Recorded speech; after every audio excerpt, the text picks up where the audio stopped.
Episode की शुरुआत में इन परिवार के अंदर किन परिवार का लीडर आया हुआ होता है और इन परिवार के लीडर से कहता है कि भाई इन, मैं यहाँ सच्चे मन से माफ़ी मांगने के लिए आया हुआ हूँ। इसकी बातों को सुनकर इन परिवार का जो लीडर होता है वो जोर से अपने कुर्सी पर हाथ मारता है और इससे चिल्ला के कहता है कि मुझे इसकी कोई ज़रूरत नहीं है। तभी किन परिवार का लीडर जो होता है वो कहता है कि तयशुदा विवाह का मामला वास्तव में हमारे किन परिवार की गलती थी, लेकिन गहराई से सोचने पर बिना किसी भावनात्मक आधार वाले दो युवकों को एक साथ रहने के लिए मजबूर करना भी सही नहीं है। भाई इन, मैं आज आपके साथ एक अधिक महत्वपूर्ण विषय पर चर्चा करने के लिए आया हुआ हूँ। जहाँ तक विवाह का प्रश्न है, क्यों ना हम इसके बारे में बाद में बात करते हैं। तभी इन परिवार का जो लीडर होता है वो भड़कते हुए कहता है कि मेरे बेटे से ज़्यादा इम्पॉर्टेंट बातें क्या हो सकती है। और इसके बेटे को दिखाया जाता है जो ज़ोर ज़ोर से खांसने लगता है और कहने लगता है कि भले ही मेरी शादी जो है वो टूट गई है और मिस्किन मुझसे मिलने से इनकार कर रही है। तभी ये खांसने लगता है और इसकी जो मदर होती है अपने बेटे को देखती है और अपने बेटे से कहती है कि इलाज के बाद तुम्हारी सेहत में बहुत सुधार हुआ है, ऐसी बातें बिल्कुल भी मत कहो वरना तुम्हें और ज़्यादा हानि हो सकती है। और अपने बेटे को चाय देने लगती है, चाय पी लो, तुम्हारे गले को आराम मिलेगा। इसका जो बेटा होता है वो कहता है कि मुझे चाय पीने से बिल्कुल भी आराम नहीं मिलेगी, मेरी जो शादी है वो पहले ही टूट चुका हुआ है। इस तरीके की जो हरकत है इसे देखकर इसका जो फादर होता है मिस्किन का, वो जोर से चिल्ला के कहता है, अरे बस करो, तुम लोग इस तरीके की एक्टिंग कर रहे हो, मैं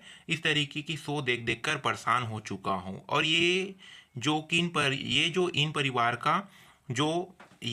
परिवार का लीडर होता है, मदर होता है और बेटा जो होता है वो किन परिवार के लीडर को अजीब सी नज़रों से देखने लगता है। तभी भतीजा जो होता है वो सामने आता है और अपने अंकल से कहता है कि शांत हो जाओ, मत बोलो कि हम यहाँ पे क्यों आए हैं। तभी ये अपने भतीजे से पूछने लगता है कि बताओ हम लोग क्यों आए हैं। इसका जो भतीजा होता है वो अपने अंकल को बताने लगता है और ज़ोर से चिल्ला के अंकल कहता है कि मैं यहाँ तुम्हारे जीवन को बचाने के लिए आया हुआ हूँ। इनकी बातों को सुनकर इन परिवार का लीडर जो होता है वो कहता है कि लीडर किन, आप इतने कठोर क्यों हो रहे हो।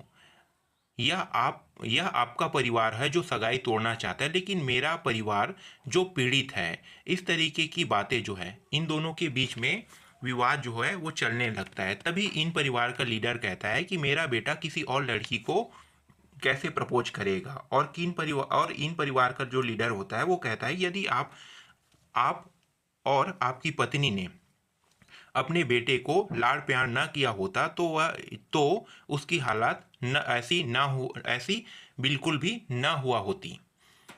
मैं शायद पागल हो गया था, मैंने आपके साथ गठबंधन बनाने के लिए शादी का सहारा लेने के बारे में सोचा। तभी इसका जो भतीजा होता है वो, चाचा रुक जाइए, आप क्या बातें कर रहे हैं।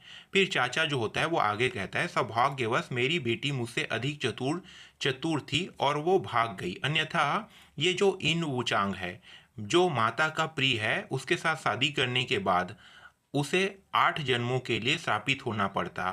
तभी इन ऊचांग को दिखाया जाता है। इन ऊचांग कहने लगता है माँ का प्रिय बेटा ये क्या है। उसी समय उसी समय इन परिवार का जो लीडर होता है वो कहता है कि तुम बिल्कुल भी वल्गर बातें जो है वो मत करो, बेशर्म कही के कह के किन परिवार के लीडर से कहने लगता है। किन परिवार का लीडर जो होता है वो कहता है कि हम जीवन और मृत्यु के बारे में बात कर रहे हैं और आप अभी भी इन चीज़ों के बारे में परवाह कर रहे हैं।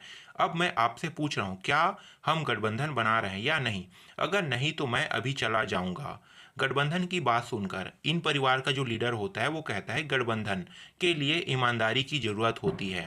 तभी किन परिवार का लीडर जो होता है वो कहता है, क्या क्या अपनी बेटी को आपको बेचना ईमानदारी है। आप अपने परिवार की ताकत के बारे में किसी से भी बेहतर जानते हैं। अगर आप गठबंधन नहीं बनाना चाहते तो आप बस निगल लिए जाएंगे, देखेंगे कि तब कौन आपको लीडर कहेगा। फिर अपने भतीजे से कहता है कि भतीजे चलो अब हम लोग यहाँ से जाते हैं, मुझे बहुत गुस्सा आ रहा है। पीछे से इन परिवार का लीडर जो होता है वो कहता है कि रुको, तुम लोग ऐसे ही नहीं जा सकते। तभी किन परिवार का लीडर जो होता है वो कहता है कि अब तुम मुझसे क्या बातें करने वाले हो। ये जो इन परिवार का लीडर होता है वो कहता है कि आपने पहले एक सवाल पूछा था और आप बिना जवाब दिए ही जा रहे हैं। क्या किन परिवार हमेशा काम अधूरा ही छोड़ देता है। ठीक है तो बोलो। फिर ये इन परिवार का लीडर जो होता है वो कहता है ठीक है, मैं गठबंधन बनाने के लिए सहमत हूँ। इनकी बातों को सुनकर किन परिवार का लीडर जो होता है वो अजीब सी शक्ल बना लेता है और अपने भतीजे की ओर देखते हुए पूछता है, क्या मैंने वही बात सुनी जो इन्होंने कहा? तभी भतीजा जो होता है वो कहता है कि आपने गलत बिल्कुल भी नहीं सुना। फिर जोर जोर से हंसने लगता है और कहने लगता है कि भाई इन, आप वाकई में आश्वस्त है। ठीक है, तो फिर चलो एक गठबंधन बनाते हैं। उसी समय इन परिवार का लीडर जो होता है वो कहता है, लेकिन शादी के बारे में क्या? फिर ये गुस्से से इन परिवार के लीडर को देखने लगता है और कहने लगता है कि रहने दो। फिर सीन चेंज हो जाता है। इस सीन में हमारे मेन कैरेक्टर को जोर जोर से हंसते हुए दिखाया जाता है। हमारा मेन कैरेक्टर जोर जोर से हंस रहा होता है इसे हंसते हुए देखकर। मिस किन जो होती है वो हमारे मेन कैरेक्टर से पूछती है, युवा मास्टर आप इतने खुश क्यों हो? तभी हमारा मेन कैरेक्टर जो होता है वो मिस किन को बताता है कि मुझे उम्मीद नहीं थी कि गठबंधन बनाना इतना आसान होगा। इसके अलावा जिस तरह से आपके पिता ने इस दृश्य का वर्णन किया है वह हास्यास्पद ही है। फिर इसके पिता पिता को दिखाया जाता है जो बताता है कि मैंने कभी नहीं सोचा था कि मेरा गुस्सा काम आएगा। यदि हमें अच्छे से बातचीत करने की कोशिश की होती तो हम बिना किसी समाधान के आगे पीछे होते रहते। तभी मास्टर बाई जो होती है वो कहती है कि शुरुआत तो ठीक रही। अब देखना यह है कि हम अगले कुछ दिनों में अन्य कबीलों को भी अपने साथ जोड़ पाते हैं या नहीं। फिर किन परिवार का जो लीडर होता है वो कहता है कि मास्टर भाई आप सही कह रहे हैं। उसी समय मिस्कीन जो होती है वो भी बोल पड़ती है, मैंने पहले ही अपने कबीले के कुछ युवकों को दूसरे कबीले से मिलने के लिए भेज दिया है, हमें जल्द ही खबर मिल जाएगी। तभी मास्टर बाई जो होती है वो कहती है कि मारे जाने से बेहतर है कि गरिमा के साथ लड़ा जाए। मिस कीन जो होती है वो कहती है, हाँ आप सही कह रहे हैं, आक्रमण ही सबसे अच्छा बचाव है। लगातार पीछे हटना केवल दुश्मन को और अधिक साहसी बनाना है। हमें अपनी ताकत दिखानी होगी और अपने लोगों और अपने सम्मान के लिए लड़ना होगा। यहीं पे जो एपिसोड होता है वो ख़त्म हो जाता है।